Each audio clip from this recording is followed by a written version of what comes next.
बताई तो ऐसा लड़की से हमरा बेटा के बियाह करौनी कि हमार जिंदगी नरक हो गई। बियाह भइल तो हम सोचनी कि बेटा हमारा और खूब कमाई, तो जौनो नौकरी करत रहे वो छोड़ा देलक। अब बोला लेलक यहाँ गुलामी करवावतिया। गुलामी?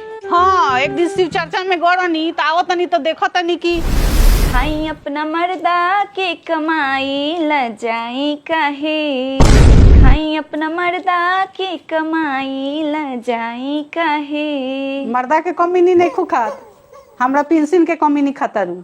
मर्दा के तो नौकरी छोड़ा के बोला ले बड़ू, जा खाना बनाओ, ढेर रील बना ले लू। मम्मी जी चिंता मत करी, खाना बनता। के खाना बनाओता? कितना हल्दी डाली हो सब्जी में? 1 चम्मच। ठीक बा। और कुछ बनाए के बा? हाँ, हमरा ला पराठा बना देम, खाए के मन करता। माई तोरा ला? हमरा कुछ नहीं के खाए के। ठीक बा। बताई जौन लड़का हमारे एक गिलास पानी ढार के ना पियत रहे ओकरा के गुलाम बना के रख देले बिया। का जाने कौन गुटी पियवले बिया कि ओकरा एकदम भेड़ा बना देले बिया, आ वो खुश होके सब काम करता। ओकरा मेहरारू के कौनो काम कहता नहीं करे के तो ई तैयार हो जाता काम करे के। एगो काम ओकरा के नइखे करे दे।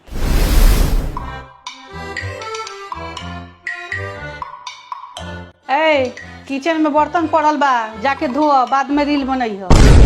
ना ना तू रील बनाओ, हम बर्तन धोर तनी, हम काहे ला बनी?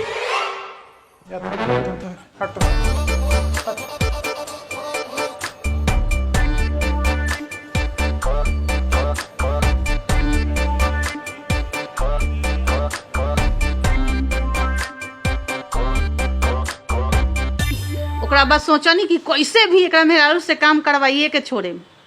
दुल्हन हम करें।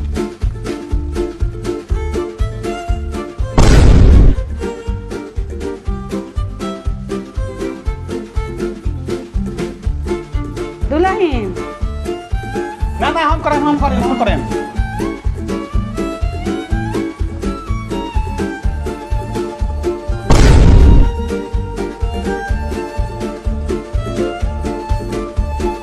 लादा सैया हो 4 गो सारी नू बहरवा से हमरा। एक दिन देखो नी कि बबुआ घर में नहीं खे, आई बैठ के रील्स बनावत रहे, तो सोचनी कि आज तो इनका से काम करवाइए के छोड़े।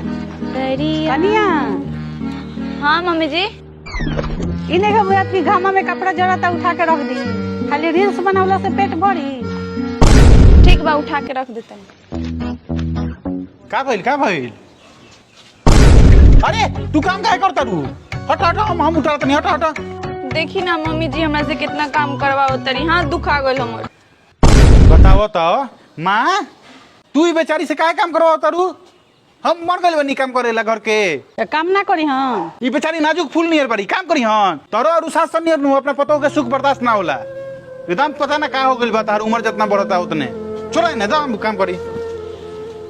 जा तू रील्स बनावा। ठीक। रौरे चलते हमर गति होता, रौरे नु अगुआ रहनी, रौरे नु बियाह करौले रहनी। अगुआ के काम बा बढ़िया लड़का वाला के लड़की वाला बता देवल, लड़की वाला के लड़का वाला बता देवल। घर में कोनो दिक्कत होके तो बताई, कितना बढ़िया लड़की वाला से बियाह करने रह, कितना बढ़िया खातिर इज्जत कैलक।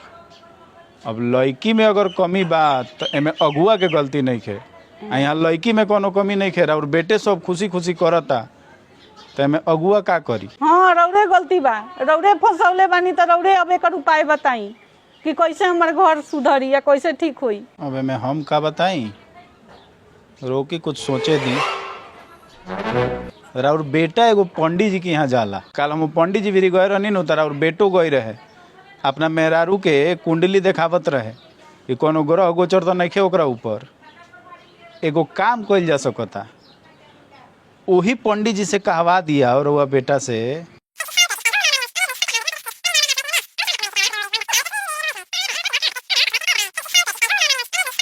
हाँ ठीक हो तनी, बुलाई ना पंडित जी के। रोकी बुलाओ तनी।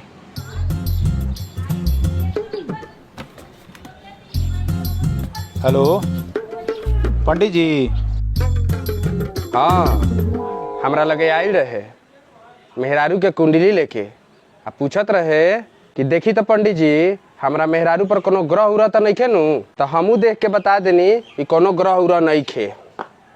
बेचारा मेहरारू के लेकिन बड़ी मानेला। इहे तो दिक्कत बा पंडित जी, बड़ी मुसीबत में हम बानी, यही खातिर तो रउआ के बोलौनी हो। इहे दिक्कत बा, बियाह हम ही करेले बानी यहाँ के बेटा के।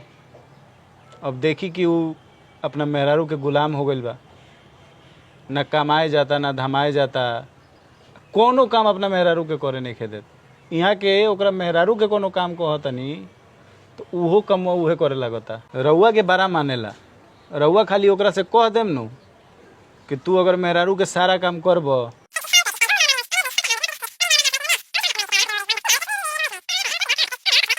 अच्छा ये बात बा, वैसे तो हम झूठ ना बोली, लेकिन रउआ लोग बड़ी परेशानी में बानी।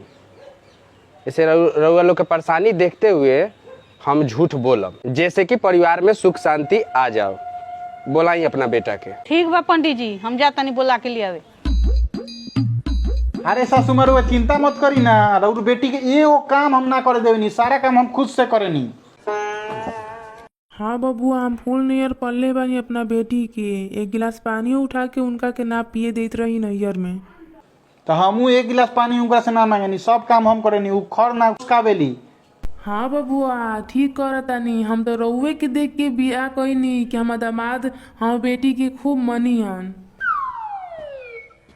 हाँ रो एकदम चिंता मत करी, जब तक राउर दामाद जिंदा बा तब तक राउर बेटी के एगो काम ना करे पड़ी, सारा काम हम करें, उ खाली बैठ के रील्स बनैहन। हाँ बबुआ एगो और बात, हमारा बेटी के कहीं छोड़ के मत जाम, न तो रउर माई और काम करवावे लगियन।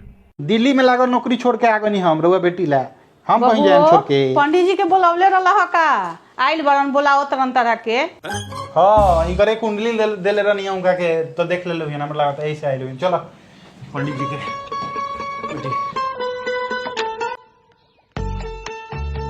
पंडित जी प्रणाम।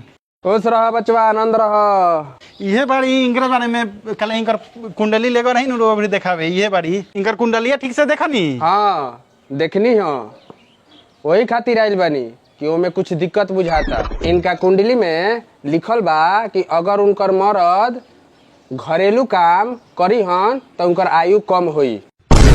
दुल्हन तनी पंडित जी ला चाय बना के लियावा। ना ना हम बना के लियाओ तनी। ना ना तू ही बना के लियाओ, ना तो तहार उम्र घट जाई तब। पंडित जी दूसर का बतवा कहीं। हाँ दूसरा बात कि उनका पर बहुत बड़ा संकट आवे वाला बा, ऐसे साल भर तहरा अलगा रहे के पड़ी, तब जाके उनकर संकट खत्म होई। का? छोड़ी नहीं, सब का चक्कर में पड़ल बनी। ना ना हम तारा मामला में रिस्क नहीं ले सकत, हमरा दूर रहे के पड़ी तरह से, तो हम रह जाए दूर एक साल। लेकिन माँ हम एक साल ला कहाँ जाए? तारा के तो कहिया से मौसी के बेटा लुधियाना बोलावता, कहत रहे कि अच्छा नौकरी हम ढूंढ ले बानी, भेजम मिंटू के, तो तू तो जाते नहीं खो। ठीक बा हम लुधियाना चल जाए। no, no, no, no.